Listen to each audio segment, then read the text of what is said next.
दोस्तों आपका फिर से स्वागत है हमारे यूट्यूब चैनल पर। तो आज के इस वीडियो में फिर से आपके लिए हम लेकर आए हैं एक विनिंग प्लेइंग 11 जो कि इंग्लैंड वर्सेस यहाँ पर ऑस्ट्रेलिया के बीच जो लास्ट ओडीआई मुकाबला खेला जाना है। सीरीज का यह आखिरी मुकाबला है। तो यहाँ पर जो दो मुकाबले हो चुके हैं वो दोनों मुकाबले यहाँ पर ऑस्ट्रेलिया ने विनिंग किए हैं। तो यहाँ पर ऑस्ट्रेलिया काफ़ी मजबूत है ओडीआई में। तो सबसे पहले हम देख लेते हैं यहाँ पर जो इस पिच पर जो एवरेज स्कोर बनेगा वो 260 से लेकर 300 के लगभग यह स्कोर बन सकता है, एवरेज स्कोर। और जो यहाँ की पिच है इस पर बॉलर्स के लिए मदद मिलेगी वो है पेसर बॉलर। इसके बाद बैटिंग पिच है ये फाइनली। तो यहाँ पर बैट्समैन के लिए तो मदद मिलेगी, लेकिन जो बॉलर्स हैं वो पेसर बॉलर जैसे कि जेस हेडवोर्ड, पैट कमिंस और Mitchell Starc, Adam Zampa spin bowler. और यहाँ पर अच्छी अभी मदद मिल रही है स्पिन बॉलर के लिए। पिछले मुकाबले में एडम जाम्पा ने 181 पॉइंट दिए थे। यहाँ पर विकेट कीपर है, विकेट कीपर जॉस बटलर। पिछले ओडीआई इन्होंने जो पिछला मुकाबला खेला था उसमें कुछ खास नहीं कर पाए, लेकिन दूसरा मुकाबला ये खेले नहीं। और यह पिछला मुकाबला खेले थे तो उसमें भी ये 7वें 6वें नंबर पर बैटिंग करने के लिए आए थे। तो यहाँ पर हम अभी यहाँ पर जॉस बटलर के लिए छोड़ देंगे, चाहे वो खेले या बिल्कुल ना खेले। तो यहाँ पर हम फाइनली दोस्तों आप सभी के लिए यहाँ पर जॉस बटलर के लिए छोड़ देना है। और इसके बाद एक कैरी, ये भी कुछ उतना खास नहीं कर पा रहे तो इन्हें भी हम छोड़ देंगे एक कैरी के लिए। इसके बाद ऐश बिलिंग, इन्होंने पिछले मुकाबले में शानदार यहाँ पर बैटिंग की थी। तो यहाँ पर हम जॉस बटलर के लिए हमने छोड़ दिया, एक कैरी के लिए छोड़ दिया। यदि दोस्तों यहाँ पर जॉस बटलर खेलते भी हैं तो भी नहीं शामिल करना है, क्योंकि बहुत ही नीचे बैटिंग करने के लिए आते हैं। और ओडीआई में आपके लिए तो वैसे ही पता है कि यदि कोई बैट्समैन यहाँ पर अच्छे से सेट हो जाता है तो वो शायद बहुत लंबा खेल जाता है। तो ऐसे में इनका मौका बहुत कम है कि यह बैटिंग करने के लिए आएंगे। तो आपके लिए जॉस बटलर के लिए छोड़ देना है और एक कैरी के लिए महज ऐश विलिंग्स के लिए शामिल करना है। इसके बाद हम देख लेते हैं batsman. Best batsman David Warner हैं, मिचेल मार्श हैं, स्मिथ हैं, जैसन रॉय हैं, डी मलान। तो इन्होंने अभी जो डेविड वार्नर हैं पिछले मुकाबले में कुछ खास नहीं कर पाए। इन्होंने 2 मुकाबले खेले हैं लेकिन पिछले मुकाबले में कुछ खास नहीं कर पाए। इसके बाद मिचेल मार्श, सबका एक का रिकॉर्ड देख लेते हैं। उसके बाद हम यहाँ पर बैट्समैन शामिल करेंगे। सबसे पहले डेविड वार्नर ने यहाँ पर दोनों ओडीआई मुकाबले खेले हैं, लेकिन पिछले मुकाबले को तो उतना खास नहीं कर पाए, 16 रन ही बना सके। और उसके पहले जो फर्स्ट मुकाबला खेले गए उसमें शानदार इन्होंने 86 रन की इनिंग खेली थी, वो भी महज 84 बॉलों पर ओडीआई में। और यहाँ पर ड्रीम 11 गेम चेंजर्स बने थे यहाँ पर डेविड वार्नर। तो हम यहाँ पर डेविड वार्नर के लिए शामिल कर लेंगे। इसके बाद मिचेल मार्श, इनका रिकॉर्ड देख लेते हैं क्या कहता है।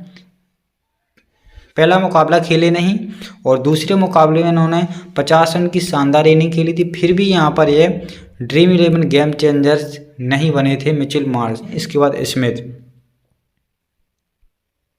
अभी शानदार परफॉर्मेंस कर रहे हैं स्मिथ। आपने देखा दोनों मुकाबले में 109 पॉइंट दिए हैं। पिछले ओडीआई मुकाबले में शानदार 80 रन की इनिंग खेली थी। और इसके पहले इन्होंने जो अभी मुकाबला खेला गया था इसमें इन्होंने 94 रन की शानदार इनिंग खेली थी। इसके बाद जैसन रॉय का रिकॉर्ड देख लेते हैं। इन्होंने अभी तक दोनों मुकाबले खेले हैं, लेकिन दोनों मुकाबले में कुछ खास नहीं कर पाए। यहाँ पर पिछले मुकाबले में 0 रन पर आउट हो गए थे जैसन रॉय। पहला ओडीआई मुकाबला खेला गया था उसमें अभी कुछ खास नहीं कर पाए। तो हम यहाँ पर जैसन रॉय के लिए छोड़ देंगे, मिचेल मार्श के लिए। तो अभी हम बैट्समैन में डेविड वार्नर और स्मिथ के लिए शामिल करेंगे। इसके बाद डी मलान, इनका रिकॉर्ड देख लेते हैं। इन्होंने भी दोनों मुकाबले खेले हैं, लेकिन पिछले मुकाबले में शानदार इन्होंने 134 रन की इनिंग खेली थी जो फर्स्ट ओडीआई मुकाबला खेला गया था। और दूसरे ओडीआई मुकाबले में यह 0 रन पर आउट हो गए थे, कुछ खास नहीं कर पाए। तो यहाँ पर आप अपने हिसाब से कर भी सकते हैं। यहाँ पर आपके लिए रिस्क लेना पड़ेगा ड्रीम 11 में यदि पैसे विनिंग करना है। तो हम यहाँ पर क्या करेंगे, डी मलान के लिए शामिल कर लेंगे। देख लेते हैं, इन्होंने अभी तक यहाँ पर दोनों ओडीआई मुकाबले खेले हैं। पिछले मुकाबले में जो फर्स्ट ओडीआई मुकाबला खेला गया था उसमें 4 रन ही बनाए थे। इसके बाद जो दूसरा ओडीआई मुकाबला खेला इसमें शानदार 58 रन की इनिंग खेली थी। और यहाँ पर ड्रीम 11 गेम चेंजर्स बने थे टी हेड। इन्होंने कुछ खास तो नहीं किया, लेकिन जो पहला मुकाबला खेला गया था उसमें शानदार 69 रन की इनिंग खेली थी। तो आप अपने हिसाब से इन्हें शामिल कर सकते हैं, छोड़ भी सकते हैं। तो हम यहाँ पर टी हेड के लिए शामिल कर लेते हैं।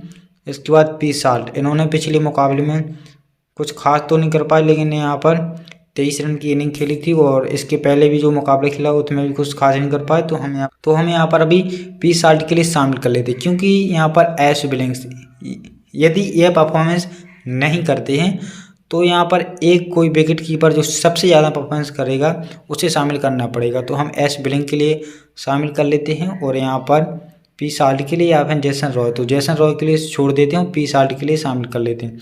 तो हमने अभी तक 4 बैट्समैन ऑस्ट्रेलिया के शामिल कर लिए हैं और 3 यहाँ पर इंग्लैंड के। तो इसके बाद हम देखेंगे क्या यहाँ पर ऑलराउंडर में स्टोइनिस कुछ खास नहीं कर पा रहे हैं, दोनों मैचों में कुछ खास नहीं कर पाए स्टोइनिस, तो हम यहाँ पर स्टोइनिस के लिए छोड़ देंगे। इसके बाद सैम करन कुछ वनडे में कुछ नहीं कर पा रहा है, ओडीआई में इन्होंने मैच T20 में ही अच्छा परफॉर्मेंस किया है, तो हम अभी सैम करन के लिए छोड़ देंगे, स्टोइनिस के लिए छोड़ देंगे। इसके बाद मोहन अली भी कुछ खास नहीं कर पा रहे हैं। इसके बाद सी ग्रीन, ये भी कुछ खास नहीं कर पा रहा है, पिछले मुकाबले में 27 पॉइंट दिए थे और एक मुकाबला खेलने के लिए नहीं मिला, तो इन्हें भी हम छोड़ देते हैं। इसके बाद ये भी कुछ खास नहीं कर पा रहे हैं, आप देख सकते हैं दोनों मुकाबले में 56 पॉइंट ही दिए हैं, तो इन्हें भी हम छोड़ देंगे। ये भी कुछ खास नहीं कर पा रहे हैं, पिछले मुकाबले में इन्होंने मैच 20 रन ही बनाए थे और यहाँ पर जो पहला ओडीआई मुकाबला खेला गया था उसमें यहाँ पर 1 विकेट भी हासिल किया था बॉलिंग में और 40 पॉइंट दिए थे, तो हम यहाँ पर इन्हें भी छोड़ देते हैं, अभी फिलहाल में छोड़ देते हैं। लेकिन यहाँ पर यदि आपको शामिल करना है तो कर भी सकते हैं, लेकिन हम इनकी जगह पर यहाँ पर बैट्समैन तो कोई ऑप्शन नहीं, तो हम यहाँ पर एल नवसन के लिए शामिल कर लेते हैं। तो हमने अभी एक ऑलराउंडर शामिल कर लिया। इसके बाद बॉलर्स में जय सटवुड हैं, एडम जाम्पा हैं, ए राशिद हैं, मिचेल स्टार्क है, पैट कमिंस हैं। तो सबसे अच्छे जो ऑप्शन है वो है एडम जाम्पा, दोनों मुकाबले में शानदार प्रदर्शन किया है। तो पहला ओडीआई मुकाबला खेला गया तो उसमें उन्होंने 3 विकेट हासिल किए थे अपने स्पेल के 10 ओवर में। उसके बाद दूसरे ओडीआई मुकाबले में 136 पॉइंट दिए थे और यहाँ पर अपने स्पेल के 9.5 ओवर में 4 विकेट हासिल किए थे, तो हम यहाँ पर एडम जाम्पा के लिए शामिल कर लेते। इसके बाद ए राशिद, इन्होंने जो पिछला मुकाबला खेला गया था इसमें शानदार प्रदर्शन किया था और स्पेल के अपने 10 ओवर में 3 विकेट हासिल किए थे और इन्हें जो पहला ओडीआई मुकाबला खेला गया था उसमें इन्हें खेलने का मौका ही नहीं मिला।